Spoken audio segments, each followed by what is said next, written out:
This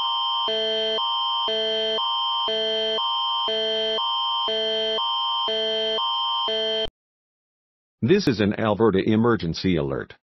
Calgary Police Service has issued an Amber Alert. This alert is in effect for Central Alberta and Southern Alberta.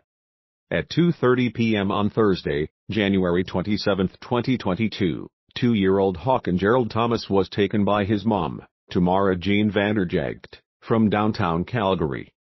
Hawken is a white male with blonde hair, wearing a red sweater, green boots, and dark camouflage sweatpants.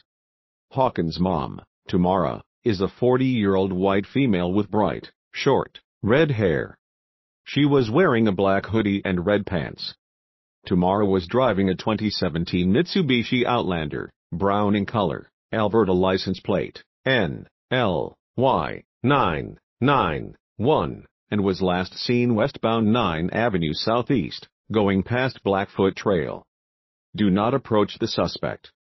Please contact the police if you have any information. For details, visit www.emergencyalert.alberta.ca or stay tuned to local media.